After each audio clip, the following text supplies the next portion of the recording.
We now start the second session of the day, the second speaker of the day, who is Mr. Tilak Raj Seth from Siemens India Limited. We are all waiting for a presentation on the railways and technologies transforming our everyday. The moderator for the day is for this session is Mr. Atulya Sinha, who is again a railwayman by profession, but a rail enthusiast by choice. He has a great interest in railway history and heritage. And in our monthly talks, he's also given a couple of talks on his visit to the Istanbul as well as his work as a divisional railway manager. He's basically a mechanical and a production engineer with a postgraduate diploma in management and has worked in various capacities in his career. At present, he is in Kolkata in the Southeastern Railway as additional general manager. And for those interested in heritage, Southeastern Railways was once upon known as BNR, the Bengal Nagpur Railway. Over to you, Atulya. Sir, unmute kariye, please. Unmute.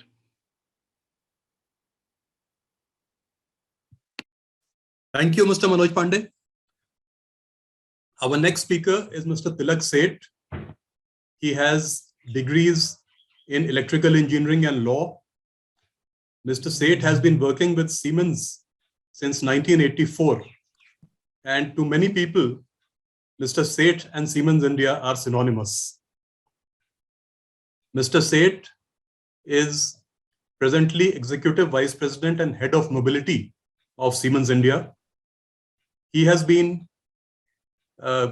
involved in many new technologies which came to India, including the IGBT for diesel electric locomotives and high performance electrics for Mumbai EMUs, among others. I had the opportunity to interact with him while I was one of the project managers for the EMD project for the building of EMD locomotives in India at DLW more than 20 years ago. Today, Mr. Seth will be talking about his experiences with Indian Railways. His talk is titled Railway Technologies Transforming Our Everyday. He'll be talking about the changes which have taken place in our own lifetimes. With his deep knowledge and personal involvement, he will talk about evolution of locomotives, metro railways, and signaling systems. He will talk about trends and anticipated changes in the railway sector in India in the years to come. We are all looking forward to hearing from him. Mr. Tilak Seth, please. Can you hear me well? Yes, we can hear you. Good morning to everyone. Good afternoon to people on the eastern side of the world. And thanks for giving me this chance to talk about this. At least before we come to how the technologies are transforming our everyday, I would like to share my personal experience of bringing me from the private industry to the rail business. And it'll be good to show people what has happened in India to a common citizen. And to a common citizen, I think rail is very romantic, shown on the Bollywood as the whole world knows. So we are seeing the presentation view. We want to see the main screen view.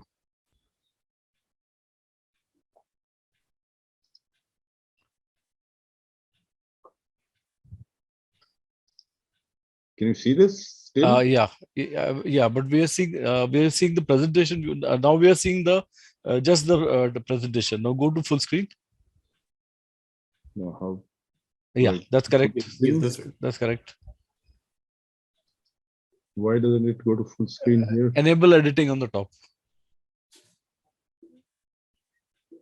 Where is enable editing? There is a button of resume slideshow. You'll have to press that. And share your screen.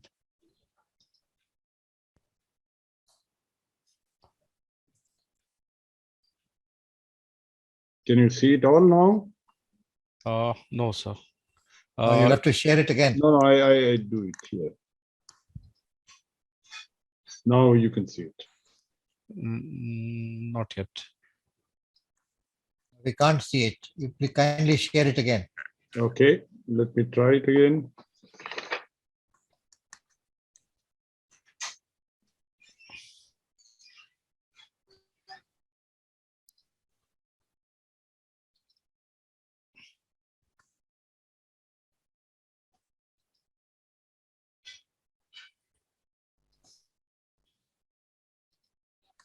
So, yeah, full screen at the bottom. Come now, I think. Can you see it now? No. Not as yet. Yeah, it's coming. Now, this is the presentation view. Yeah, I'm trying. Just a minute. Anyway, it doesn't matter. You can play it this way also. It's fine. Oh, just a minute. Yeah. It'll be on the full screen. Just give me a moment.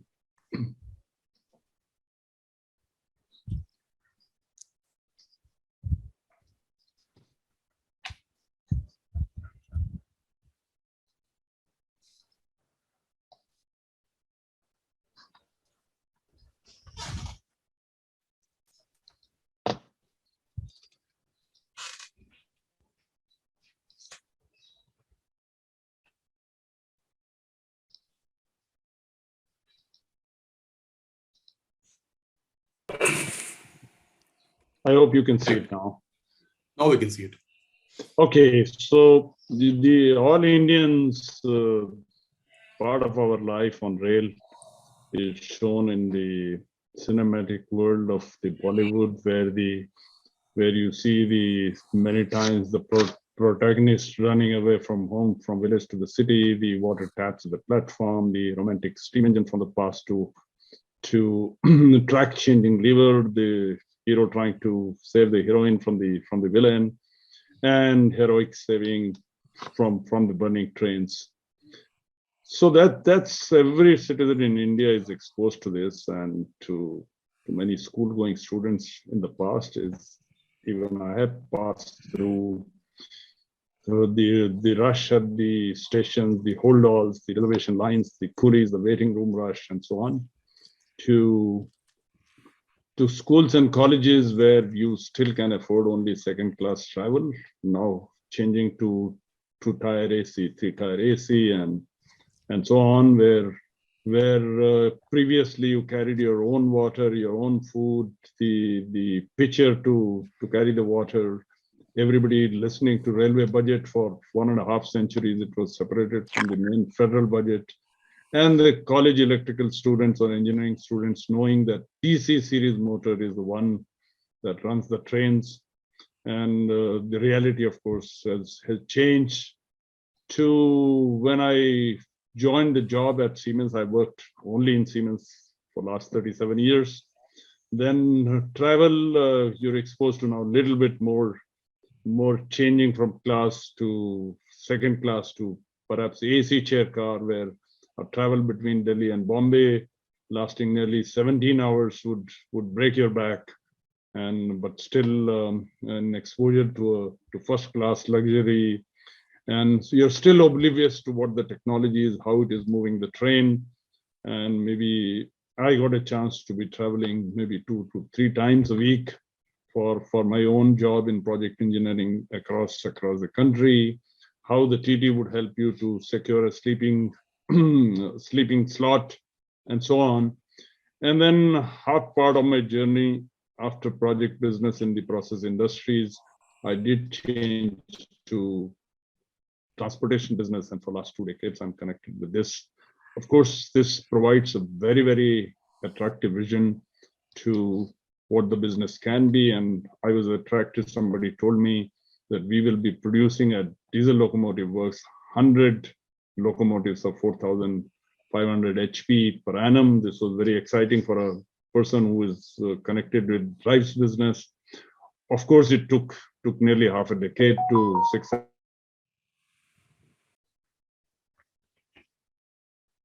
Can you see my screen, please? The full screen? Yes, you can. Okay. Yes. Okay. I'll just go down to where I left yesterday.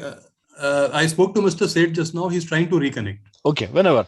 I can stop anytime you ask me to stop. Right. Okay. So we were...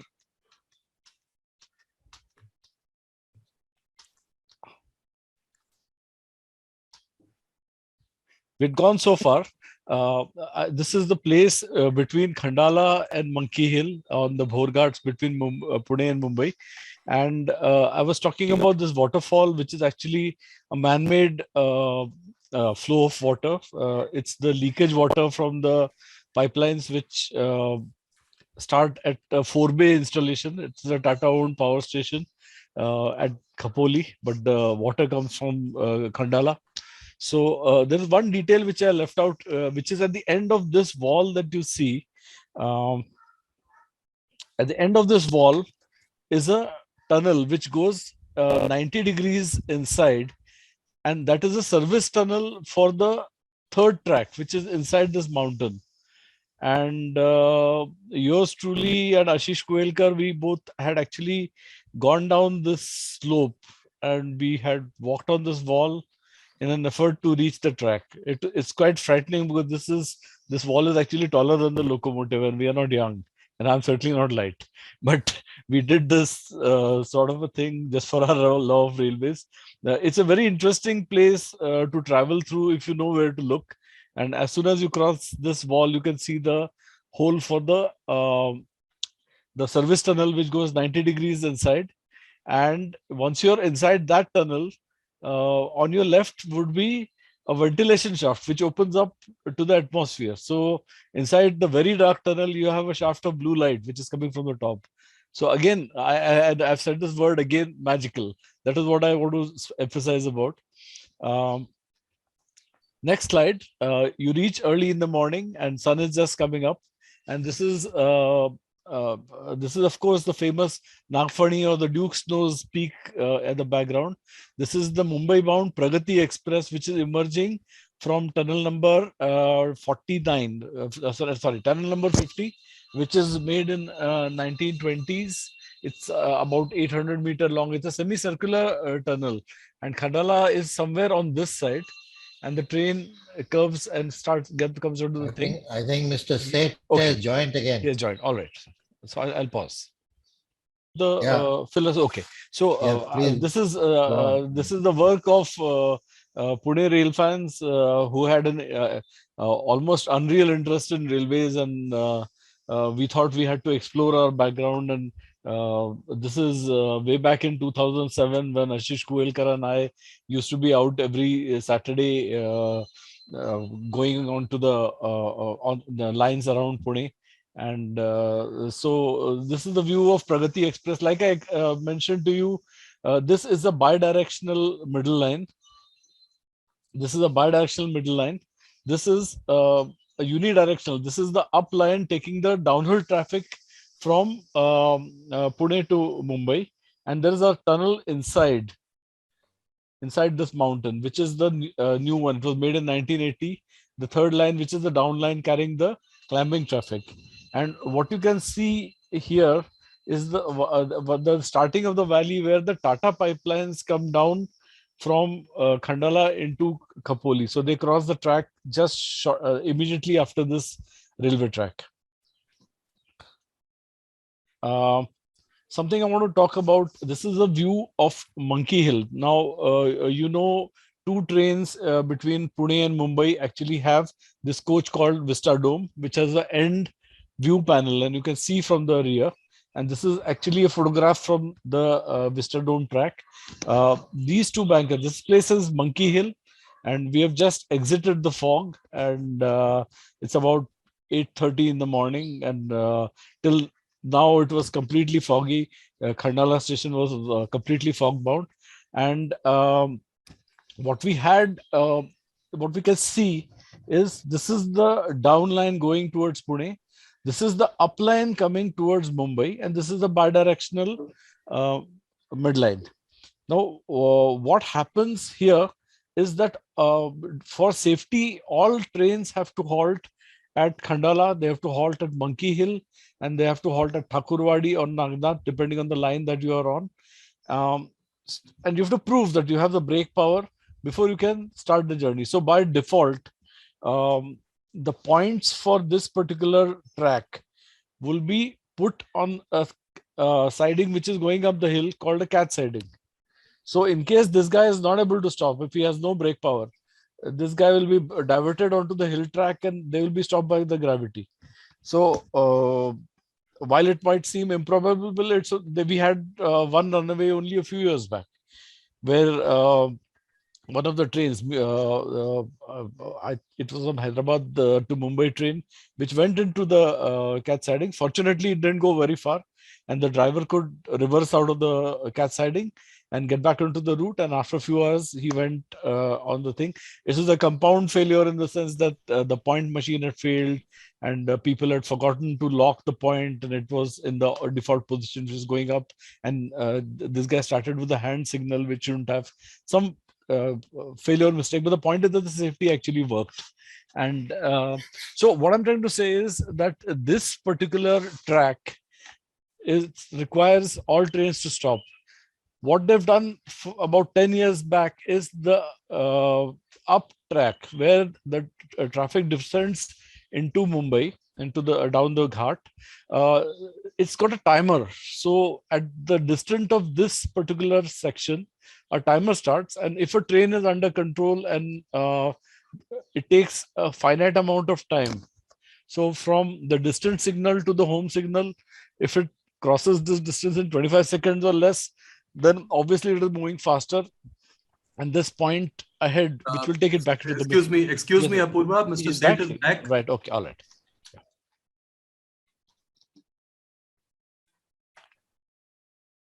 Yes, sir, please continue.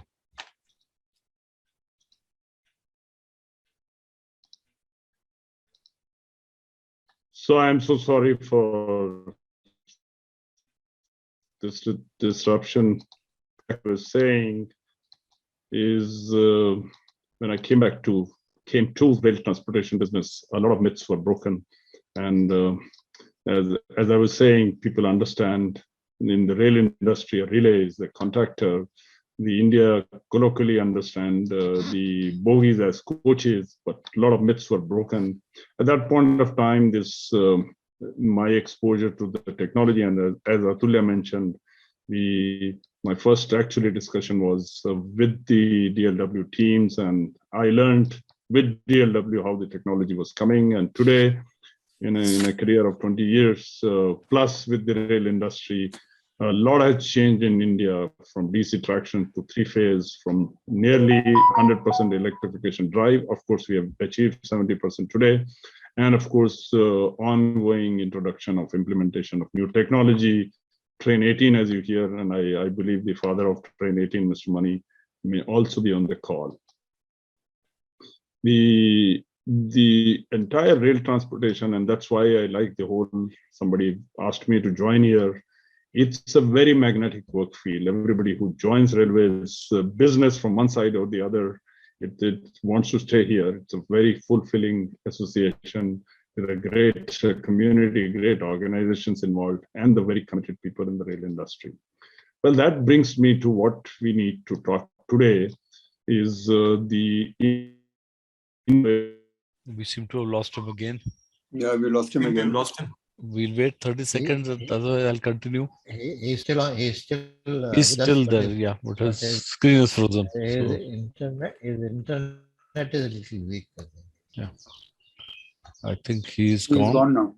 All right, I'll just start my presentation so that we don't have a disruption. Is this the correct one? No, now it's okay. Yeah, now it's okay. Okay, so what I wanted to talk about is that this particular track requires all trains to halt at Monkey Hill for about 1 minute to prove that they have brake power. Otherwise, they'll go up the hill. And this track, the train can run virtually non-stop, but it has to go at a controlled speed. So at the home of Monkey Hill, which is permanent yellow, the driver goes at a very controlled speed of 25 kilometers per hour, and there's a timer which that the train triggers. And by the time the train reaches Monkey Hill home, that timer runs out. Now, interestingly, the timer is actually a Siemens item, and it's a Mercury column type timer. And you can see it in the Monkey Hill cabin. It's a column of mercury, which, as you see in a thermometer, but much faster. It rises up and meets the contact on the top. and then it goes off. So you have those sort of timers which you can see operating physically. You can see them operating in the days of electronics. You still have mercury type timers available, and it was made it was made by Siemens. Okay, another view of Monkey Hill.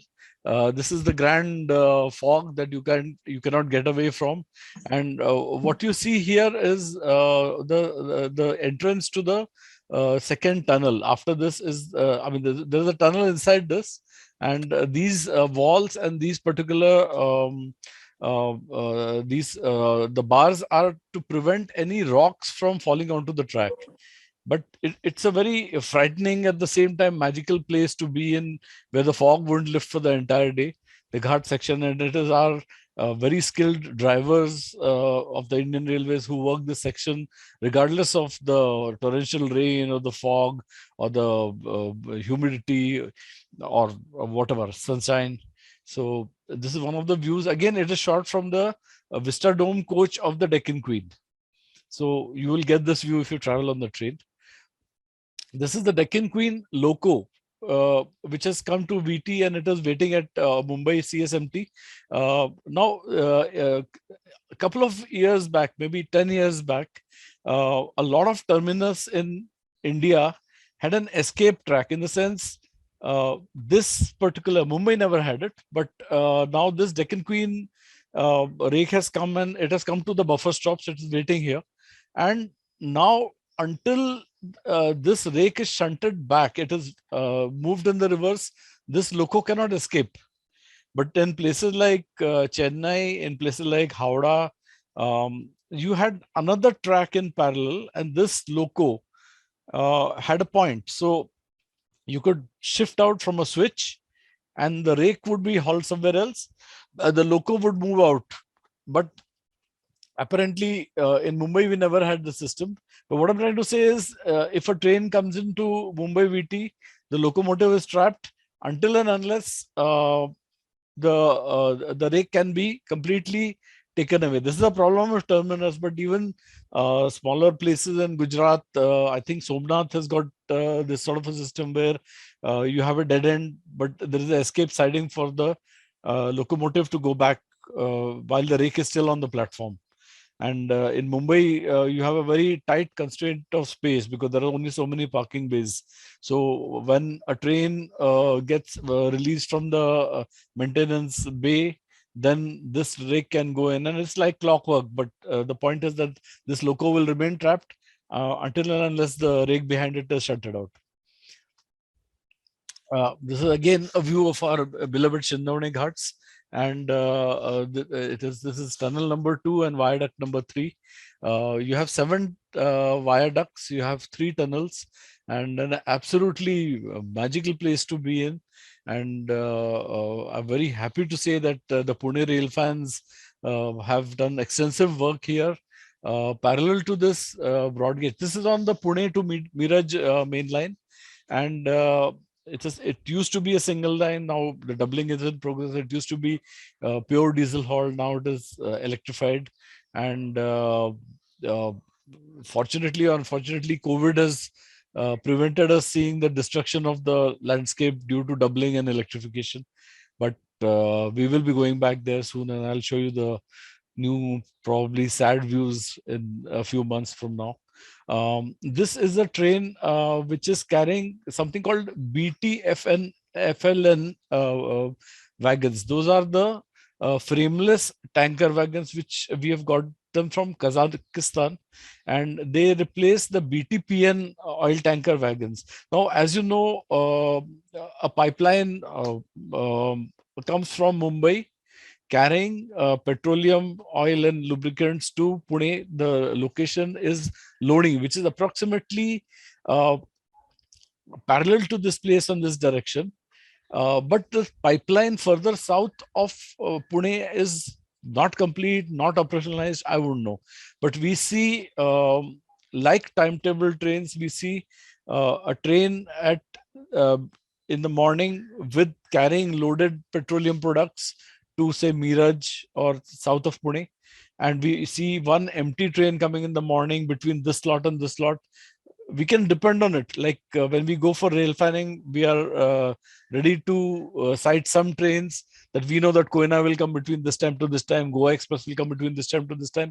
We are also aware that a freight train will come between this time to this time, and it will be either a BTPN carrying petroleum products, or it will be the new generation BTFLN train, which doesn't have a frame. So the tank itself carries the load of the buffing as well as braking. So those are the new generation. It's like a tank with the wheels attached to it. Another view of the Chandavane Ghat. These wagons are called NMGs, and these are they look like passenger coaches, but actually, if you notice that they don't have windows or they don't have any doors. So what they have done is they have boarded up everything with steel sheets, and they have cut end doors. And these wagons are used for hauling of automobiles. And so NMGs are new modified goods, and they carry tractors, they carry two-wheelers, they carry cars, and it's basically repurposing passenger coaches which have sort of reached the end of life, but you still have some life left in them. So these are the NMG coaches, and this is a very beautiful place to sit and smell diesel fumes. And this is the tunnel number 2, and there is another tunnel number 3 behind me. And Pune gang has got lots and lots of great times with a very limited set of friends to have seen all these grand landscapes which are very close to Pune. And it will be my pleasure to take any of you who want to do real, hardcore rail fanning to show you these places. There's something which I want to show you. This is a tunnel near Honavar.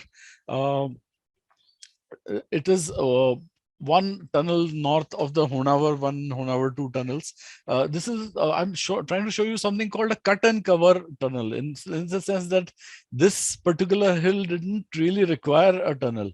But the soil in Honavar is very soft, and there would have been a lot of caves. In fact, during digging of Honavar tunnel, you had a lot of casualties, probably the most amount of casualties. I think 10 people died inside Honavar 1 tunnel because of a cave-in, and they could not be extricated for at least a few days. So it's you can see that the people who worked that section have that special horror that this is the place where we lost our colleagues. And point that I'm trying to say is that Honavar is a place which has got very soft soil. So probably they made this into a cutting, and then they realized that it is too unstable to be a cutting. So they converted a cutting into a tunnel. So there are many places where you find these cut and cover tunnels. Now, for the railwaymen in our show today, they'll say, okay, we know this, why is it telling us? But a lot of people do not know this fact. And this is a very clear illustration that you didn't need a tunnel, but there is one here. This is a view of the other Vista Dome train between Mumbai and Pune. This is the Deccan Express. And in the section which is probably the most spectacular, that is between Karjat and Lonavala, the Ghat section, you actually have a banker behind you. So you cannot see the view from the window, but anyway, it's a nice journey to do.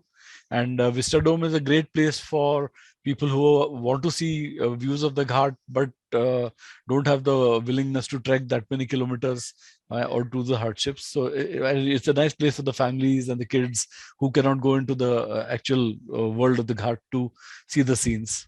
But be aware that the journey from in the Deccan Queen, the Vista Dome comes right after the locomotive. So for idiots like us who love diesel locomotives, it'll be a great thing, okay, to be traveling behind the locomotive. I'm talking about the Jan Shatabdi between Mumbai and Goa, Madgaon, which has a diesel loco right in front. So on the return journey, and that's great for us. We will buy a ticket to see a diesel loco next to us.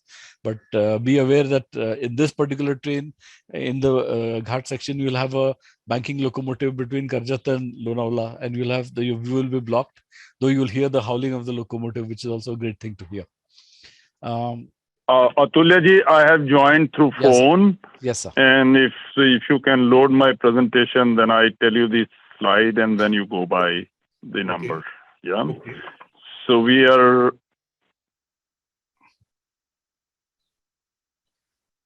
Apurva, could you please? I'll start the presentation, sir. Yes, please. Okay. Yes, please. So while you load the presentation, the slide Yes. number 7. Yes, sir. Sorry. Is it visible to all now? Yes, it's visible. So can you see the Okay, full good. screen So or basic- can you see the presentation mode or can you see the other one? No, we can see the presentation. Okay. Can you see the text on the Very side? good. Okay. Yes, yes. So I'll just move to the slide number 7. 7, Yeah. which is showing you the 3 circles and talking about scale and pace. Yeah. Okay, so what I was saying that there is a huge scale and the pace. Before 2000, there was only one metro starting in Delhi. The main line, Indian Railways, was the only manufacturer, and the new technology was only technology transfer concept. And of course, it was coming from ABB for electric loco, from GM for General Motors for the diesel electric loco, the high horsepower, and from LHP for passenger coaches. There were very limited international players in the market. And of course, between 2000 to the current time, a lot has changed. There is a mass transit project in at least 13 cities. It is operational, nearly 700 plus kilometer. The growth in demand has been tremendous. The nearly 6,000 metro cars have been procured or under delivery. The CBTC technology has come to some of the cities, and for example in Nagpur and Delhi, and the under construction is nearly 500 kilometer. Another approved is nearly 500 kilometer, and 1,000 kilometer plus metro lines are under plan. On the main line, nearly 70,000 kilometers, 70% is electrified now and about to be 100% electrified in the next 3 years. And the rolling stock with the AC propulsion, nearly 11,000 plus self-propelled vehicles, Train 18 being one of them, is already in place. The way the future looks in India, that by the 2030, 8 to 10 PPP metros would have been awarded. Of course, the recent award is Pune-Hinjewadi link, which, by the way, Tata's and Siemens are the concessionaire. And 100 kilometer mass transit per annum, this pace will continue. By the way, this is even current pace, and even light rail transit of the kind which India requires, and not the way tram runs on the road, but at least on the elevated and some at grade would come in. On the main line, we clearly see that it would be 100% electrified by this time. Another 500 kilometer of modern signaling. By the way, 2,000 kilometer of Kavach or the India ATP has been announced. And so this is even less than what Indian Railways is talking about. And 1,000 plus locomotives, electric locomotives, and self-propelled trains or vehicles, nearly 30,000 would be in place. First high speed, which we know is Mumbai-Ahmedabad, would have got commissioned, and perhaps the second one already under construction. And Indian Railways and many metros may already go into the leasing models to ease up the financial burden or capex burden to begin with. The major initiatives ongoing, as we all know, is Make in India is getting more push for local manufacturing.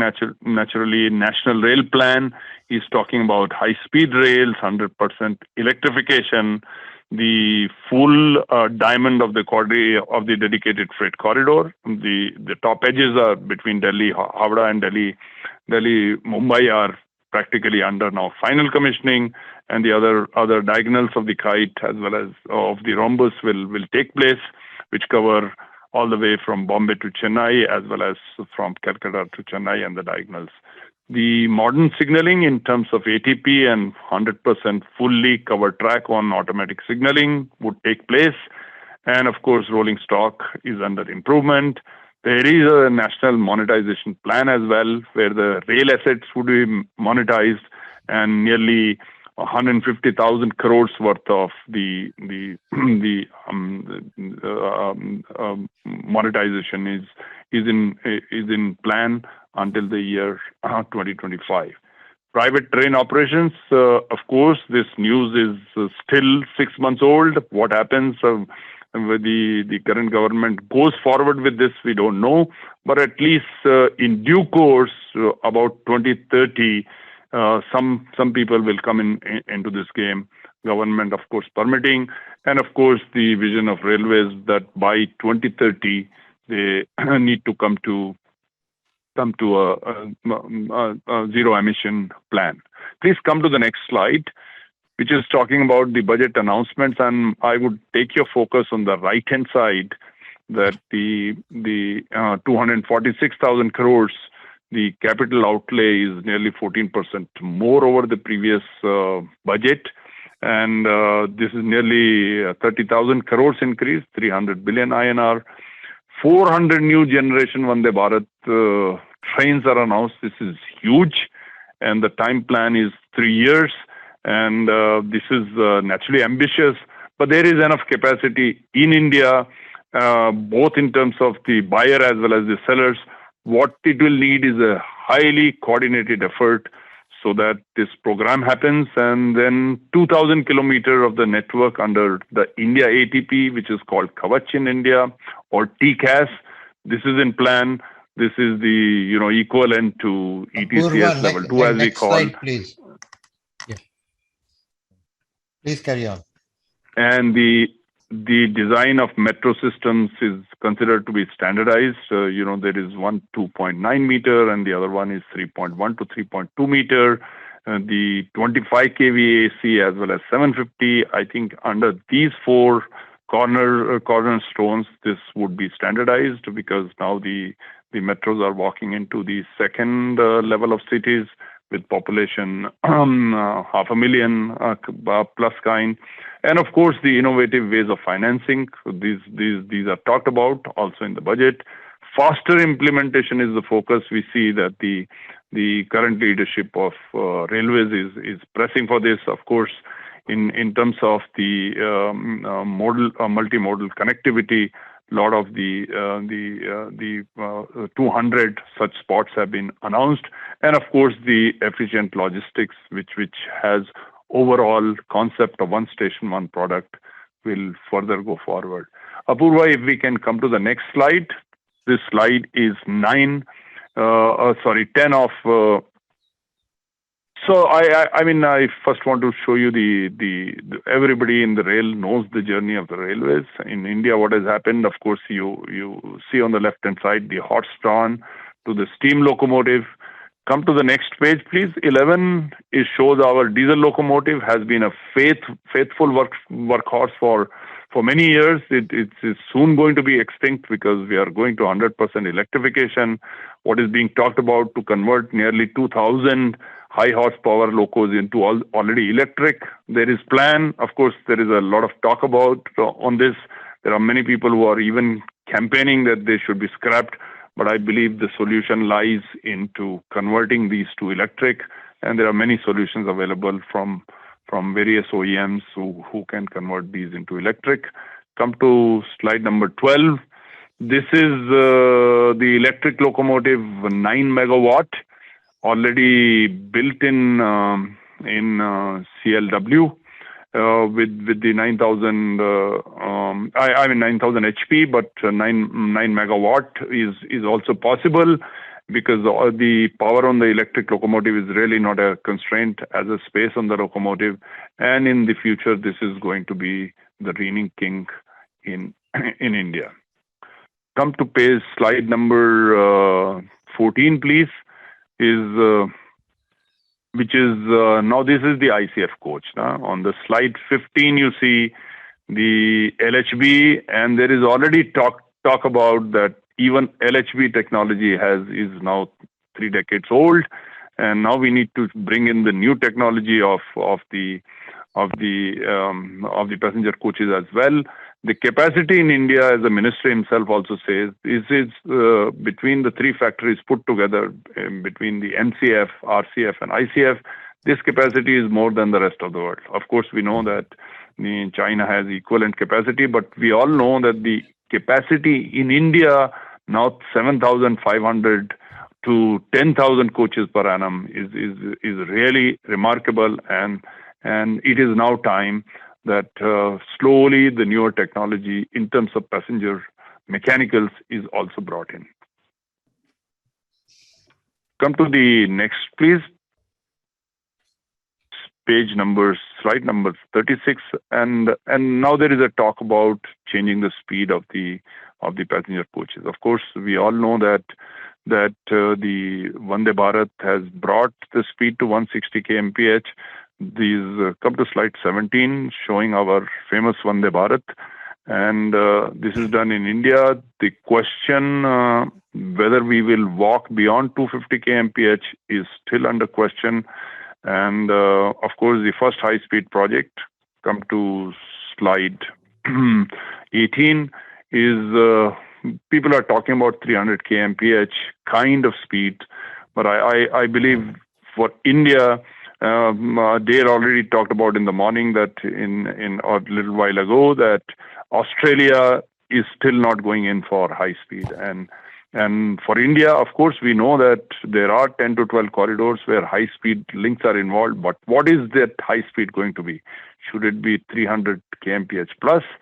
We at least feel that that 200 kmph is good enough, and which provides enough techno-commercial benefit, and within the limits of the economy of the infrastructure, capex and opex, and still reasonable time. And if the time distances are very high, of course, the aviation cannot be beaten when the distances are beyond 800 kilometers in terms of high speed. Come to slide number 19, please. It is showing you the transition of railway signaling all the way from the old CMO4 signaling to manual signaling controls, and today conventional signaling is getting out. The modern signaling, the so-called TICAs or automatic signaling, is giving way. And the world over, people are either, you heard about the positive train control from Dale. India is choosing its own national ATP called Train Collision Avoidance System, TCAS or Kavach, and the full track 100% automatic train operation will lead to even places like Bombay, where nearly 8.5 million people move on the train every day, and with a very high load on the capacity, is CBTC is being talked about for Bombay as well.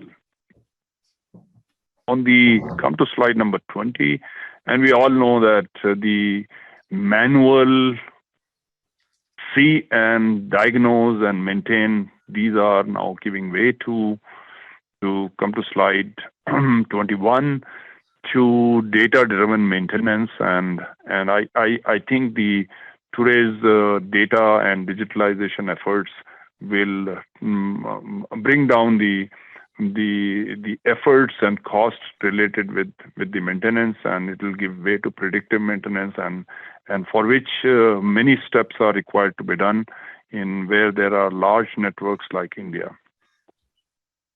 Come to slide number 22. This is telling us our conventional method of engineering documentation that are dealt with by the manufacturing people, designers, and the maintenance.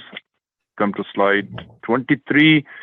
Well, the virtual designs and interactive collaboration of the various data creators will take the paper away, will improve the time of planning, will eliminate the constraints and interfaces during manufacture, and even changes done during the infrastructure modifications, and will bring down the time. Come to page 24, please. It is showing you the 4 industrial revolutions. We all know that the key industrial revolution actually started with the steam engine itself, which became the workhorse for railways actually. It was Industry 1.0 as the world calls it. The version 2 came, or Industry 2.0 came with the electrification at the end of 19th century, where electricity, gas, oil, and the communication enhanced to a different degree.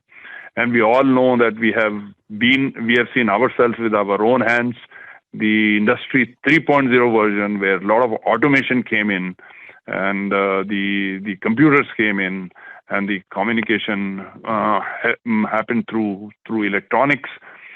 And 2000 plus, we are already in the Industry 4.0. This is the age of the data, Internet of Things, and digitalization, where smart cities will be connected. The hardware need not be customized, and with the standard hardware managed by others, people could use the cloud for interlocking and our own processing of controls, and of course connecting everything together, which are creating a huge interface between the man and machinery, so as to give the higher capacity at the shortest possible time. Come to page number 25, please. This is showing some of the detail of the Industry 4.0. Is the first fundamental here is that the humans, devices, and the systems, they need to be connected across the entire value chain. And the relevant information needs to be available in real time. It is available, and many industries are already using it. For instance, the auto industry, and this needs to cover the entire value chain of the suppliers, the manufacturers, and the customers, and of course the parts of the value chain. They need to be constantly and regularly optimized throughout the life cycle to bring down the cost and resource utilization and enhance what is available to the customers. What will enable this is many of these edifices are already being used, not in the rail industry as much as would happen tomorrow, is the autonomous robots. Of course, the modern manufacturing, modern plants are already showing it. Simulation, of course, many of the simulations we have been doing for fleet management and so on, but the entire life cycle would come under simulation, and the pre-works would be done. And of course, there are the various layers of vertical knowledge of railways, and the horizontal knowledge of the various software systems are available. This will see deeper integration. The industrial internet is the network of our hardware, and of course, huge battery of sensors will see a place in the rail industry as well. Cyber security, especially for a country like India and our national rail asset, this would need to be augmented. A lot of things will go onto the cloud beyond our customized hardware. And of course, the scarce, the space requirement, the 3D printing or additive manufacturing, it is called, will help us. There is augmented reality, virtual planning, everything to the last detail before even the pin is broken. And of course, the huge analytics capability that is possible with big data.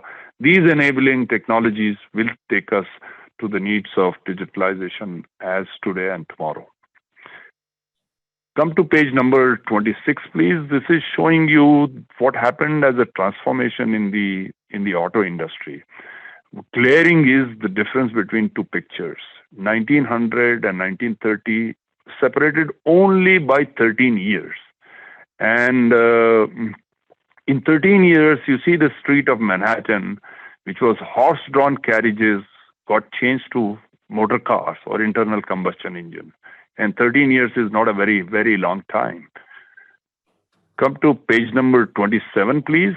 This is showing you the entire human industry mapped against the Human Social Development Index on the left-hand side and the increase of population on the right-hand side graph or right side scale. And you see, of course, naturally the population enhances, the moment the social development index enhances. And you see that the key change in the development happened when, of course, the steam engine was kind of discovered in 1775 or late 18th century. And from that point onwards to nearly 250 years, you see the change. So it might have taken us 5,000 years to come from a pulled wheel to a mechanized transport in say 18th century. It took 100 years from that steam engine to come to internal combustion engines. It took less than 60 years to come to a so high scale of electrification across the rail industry. And I want to make a closing statement here to say 10 years is not a very, very short time to change the face of transportation, even for our rail industry. And come to the page number 28. It is showing you a little bit touch of what Siemens did in the mobility scene in 1847. Werner von Siemens and Halske, they built the first alarm bells, the first precursor of signaling. And today we are talking about train guard empty. This is Siemens talking about driverless metro operation. In 1879 in Berlin, in the trade fair, somebody showed the first electric car. You see how the in the open car moved by the driver sitting in the front is or the pilot sitting in the front is moving people in a trade fair. To today, the Velaro, this is Siemens ICE train version. It's running in 5 continents, where the speeds we just talked about, anything like 300 plus is feasible. In 1924, of course, Siemens installed the first automatic traffic signal in Potsdamer Platz in Berlin. And today, at your hands, there is a web-based traffic guidance to you as to where you should be moving around and so on. Come to the page number 29. There I want to share with you what Siemens talks about with digitalization. We enable mobility operators to achieve 4 major goals: is make trains and infrastructure intelligent, increase value sustainably throughout the life cycle, and of course, enhance the passenger experience and guarantee availability. These are the goals of actually most of the rail operators in the world. And naturally, Siemens sees a lot of value in this. Come to page number 31, please. And here on one slide, we see the focus areas which are there in India as well. And I saw from the right side, the speed enhancement for passenger and the doubling of horsepower to trailing ratio. I think these are important elements to achieve the larger goals. People skills, I think this is an essential element that what are our current skills day after tomorrow, they might be obsolete, and a continuous upskilling of the workforce is required in the entire the value chain of the entire rail operation. Safety is perhaps is a word which is at this core of the railway technology, because it moves people and it interfaces with public life to the highest degree. And the replacement of overage tracks and the various rolling stock, even bridges, it is coming sometimes in the way of how the capacity can be augmented, and of course the signaling upgrades. Coming to the state-of-the-art infrastructure and artificial intelligence can be used today as part of not only industry version 4.0, but in various simple elements as well, and which can enable us to enhance passenger experience as well as enhance capacity. Of course, it will need a lot of sensors and of course enabling technologies like GPS and etc., which will require tracking of our moving moving assets. And of course, we see that some of these technologies are already being talked about, like we hear that we will shift from refurbishment to renewal of new technology, induction of new technology for trains, for instance, Vande Bharat trains, and the locally developed, produced ATP Kavach that we talked about, and of course, electrification, 100%. Come to page number 32, please. It's showing a comparison between India and China. It's not fair because the methods in the two countries are very different. But nevertheless, we have a long way to catch up if we are dealing with as much population as in India, as much size and the vast spread of habitation. Just compare the high speed route in India is 500 kilometers, which is still to be constructed, and the high speed route is 35,000 kilometers in China. So if we don't need a high speed of 200 kmph today, perhaps that is right because we need to do something else. But this high speed of 200 kmph plus not being there 10 years from now would be at least 10 years late. Then the fastest train in India, 160 kmph. We can count the trains on hand. And of course, China is even talking about with maglev, which is 430 kmph.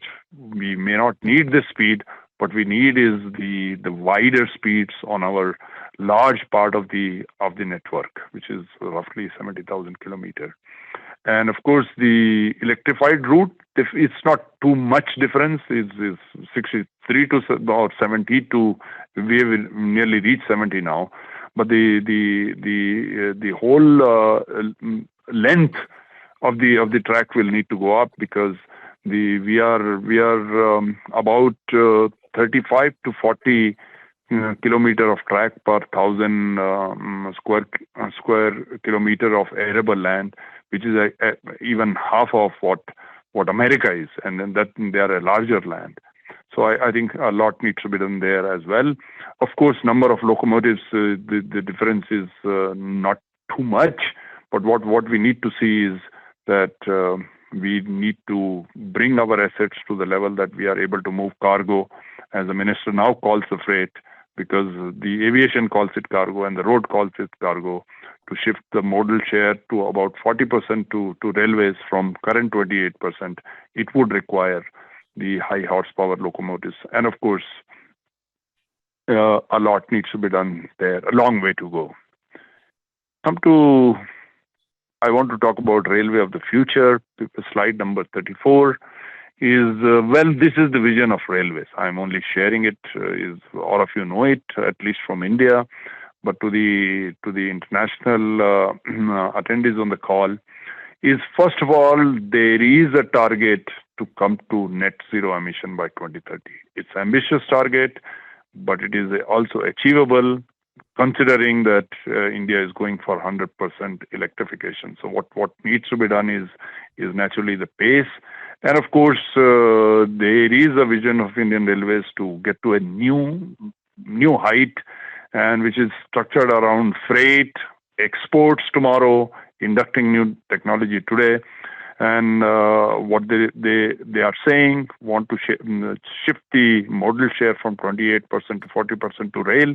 It was, by the way, 80% when India got independent, or plus 70%. And of course, the originating cargo, which is their major revenue earner, to come to 2 billion tons originating freight by 2024, which is 2 years from now. And as the leadership in railway sees about 5 tons per day. If it is less, then naturally it comes on the table of the railway board members. The bring down the logistic cost from 12 to 14% to 6 to 7% by adding modal share of rail, and this is likely to yield 2% of GDP saving, which is huge. It is 400,000 crores, and railway, if they do their or implement the vision which is in place here, is then a huge saving happens in India. And of course, implement Make in India policy to make the whole action ongoing Atmanirbhar Bharat, which is self-reliant India, and the kind of reforms which are taking place or being talked about to aid to this vision are some of them are listed here, that have your own design of wagon manufacture. Don't limit it what only railways does, because they want to share that railway doesn't know it all. Maybe the rest of the industry does this. Accelerated response for Gati Shakti. This is an initiative where single window concept, or the government coming together to aid various parts of the value chain. So railway also wants to do this. And of course, a lot of development activity is spread. And in the words of the leadership of railways, they mention anybody can claim that I want to do development.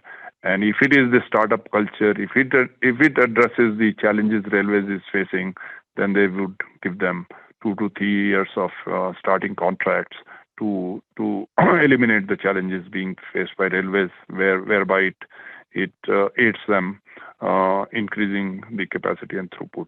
And of course, they would promote energy efficiency, life cycle costing. They are wanting to bring in the new contracts as well. And of course, they are saying the independent safety assessment is, rather than all the assessment being done in-house by railways, they will promote without compromising on quality. Come to page number 35, please. Well, I would like to, in the end, share my own thoughts. I'll request you to wind up, please. We are running. I'll wind up in 30 seconds. Yeah. Thank you. So this is the last slide, and I share my own thoughts. I believe that is first mile and last mile connectivity on rail-based is extremely important if we have to meet the commitment for green environment. And even the last districts need to be connected with the railhead, which rail has always bound the country, and it brings the country even closer. The intercity travel, the rail should be the first option where the time and distance permits. Until 800 kilometers, I believe the intercity travel should get faster speeds. High value cargo, white goods, they need to come on the rail, also for door-to-door service. And of course, the punctuality will be a key factor whereby this can be done. And of course, the highest priority and digitalization enabled action should be taken to enhance passenger experience and comfort. And of course, cargo punctuality. The life cycle costs need to be seen rather than the CapEx cost in the very beginning. And the predictive maintenance must come in place. And of course, the entire value chain of our stakeholders need to work in the partnership spirit, including the technology OEMs and other manufacturers in place. With this, I end my talk. Slide number 36 is only talking about vision of Siemens in mobility global, which matches with the most rail operators in the world. With this, I end. And if there are any questions, I would like to answer. And in the end, I would also like to apologize for the small hiccup that I had, or a large hiccup that I had in connecting. Thank you very much, Mr. Tilak Seth. It's been a pleasure. We had a technical glitch in the beginning, so we ran out of time. But let me thank you for a very illuminating talk. From your high vantage point, you've given us a sweeping view of the railway industry and railway technology over the past 20 or 30 years. Now, in the future, you have given us a vision which talks about signaling systems, talks about rolling stock, which talks about freight corridors, high speed, data-driven predictive maintenance, collaborative virtual designing, and Industry 4.0, Internet of Things. So there's a lot to learn and a lot to look forward to in the railway sector in India. Since we have already overshot the time, we have just 2 minutes for the questions. We have a question from Mr. Jaydeep Datta. He's asking that since IR is going for 160 kmph on main routes, like Howrah to Delhi, is Siemens going to consider the Vector class electric locomotives for India? Vectron. Vectron class. Thanks. Vector. Thanks for this input.